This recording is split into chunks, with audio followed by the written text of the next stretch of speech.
3, 2, 1. Here we go!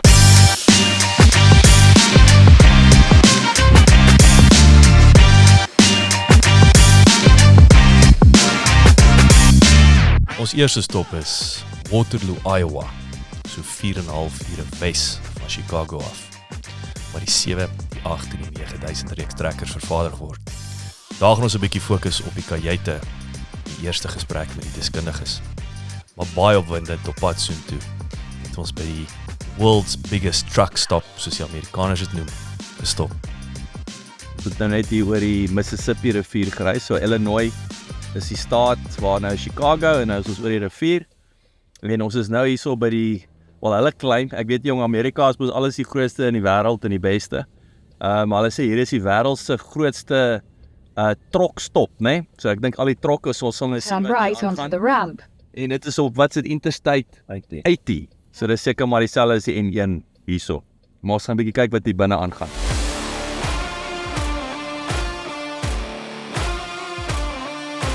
Ons sal nou binne moet kyk jong, ek weet nie, dit lyk nog vir my net soos 'n gewone Shell Ultra stop, maar ons sal nog maar sien hoe groot die wimpie hier binne is.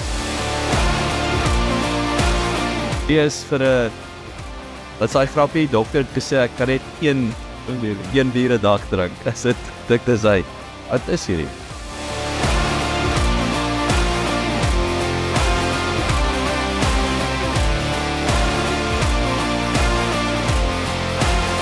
Wat verskillik interessant is nou, ek sien nou hierdie is werklik lyk met die grootste truckstop. So lyk my wat interessante feit, hulle sê die gemiddelde trokbestuurder ry 160,000 km per jaar. Wat ons ook hier onder kyk, lyk my as so 3,5 miljoen van hulle in Amerika. So dit is nogal heel wat. Hierdie truckstop hierso 5,000 kliënte 'n dag. En wat ook baie interessant is die snelweg wat hier verbyhardloop, hierdie Interstate 80, sê hulle is die tweede langste snelweg in Amerika. So die ouetjie hardloop van hier af dwars deur tot in San Francisco. Dis 2900 myl. En wat vir my mees indrukwekkendste is hierdie truckstop het in 1964 oopgemaak. En dit was nog nie een dag toe tot vandag toe nie. So praat van ek wil sê stabiele consistency of uitnemendheid. Maar ek wil kyk of hierdie trok regtig is. Kom ons kyk of dit. Ja, hy's kinderproef.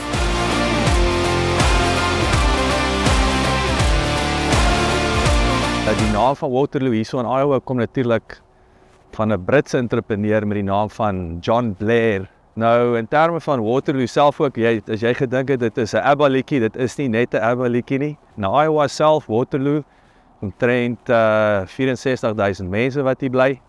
So natuurlik is daar die groot trekkerfabriek waar die 7 en die 8 en die 9000 vervaardig. Ons gaan 'n bietjie tyd daar spandeer vandag. Die fabriek self is so 140,000 vierkante meter of 140 rappievelde.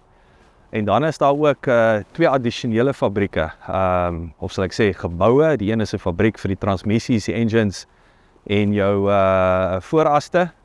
En dan natuurlik is daar waar al die ingenieurs en die ontwerpers bymekaar kom.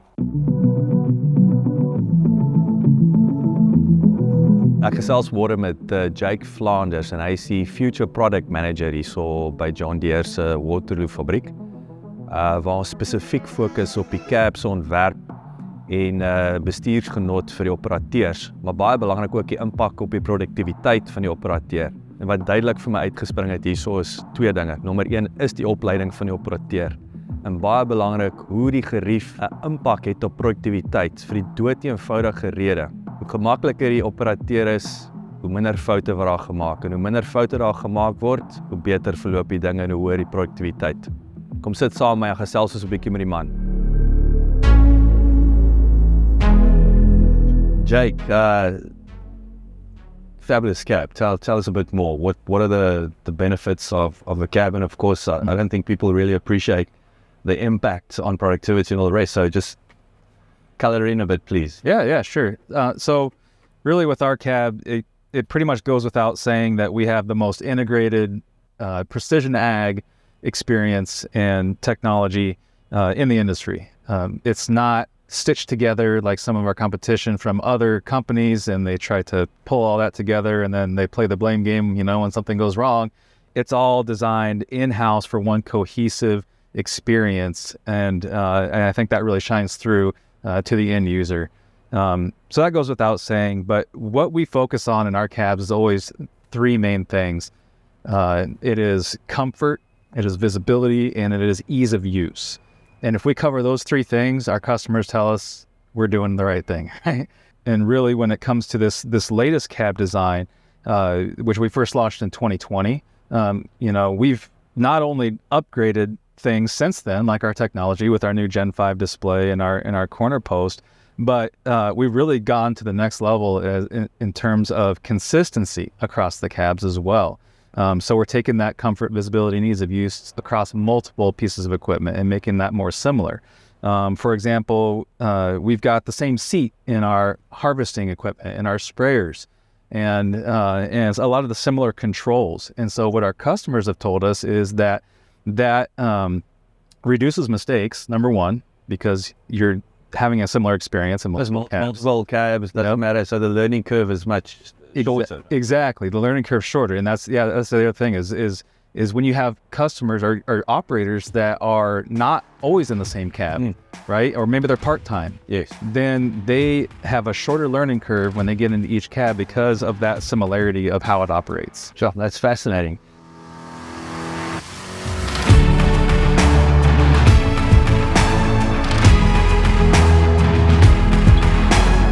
Interesting, you talk about visibility, so I'm fascinated that that has an impact on driver comfort. How so? What's all in the window? Obviously, there's a bit of method in the madness. Right.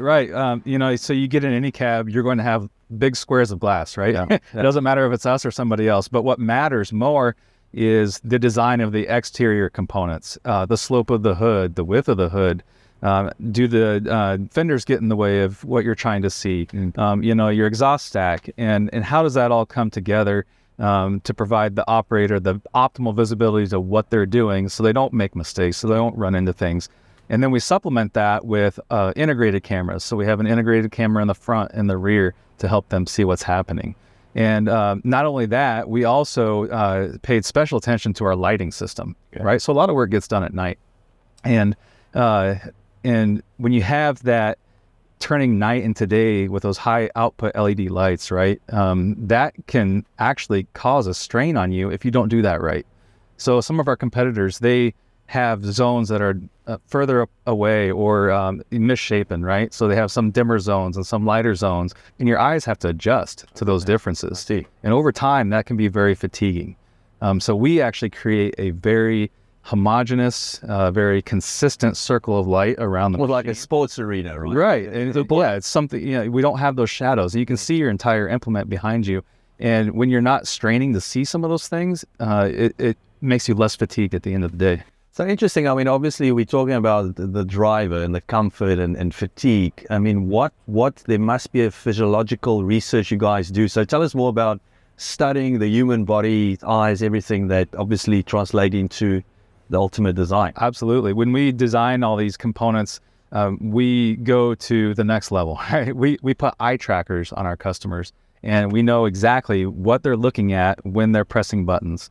Is there like an 80-20 that 80% of people press the same button, or there's the same? Well, yeah, for sure. We pay attention to what buttons are pressed most, right, and where should they go, so they're more convenient for the customer. And like I said, what are they looking at? Some customers will say, I operate everything blindly. I don't ever look. I need to just be able to look out here while I'm operating. Yes. Well, actually, when you put an eye tracker on them, they do look down at those buttons. It's like a peripheral. It's a quick glance, right? But they don't understand. They don't notice that they're looking. Yeah. And so doing those little things with our user experience team, which we have an in-house user experience team, they help us study that scientifically so we can make the right decisions for the customer. Ons hoop jy het hierdie episode geniet. As daar 'n spesifieke funksie of tegnologie is waaroor jy meer wil weet, kontak asseblief jou handelaar. Vra hulle om jou 'n in-diepte demonstrasie te gee.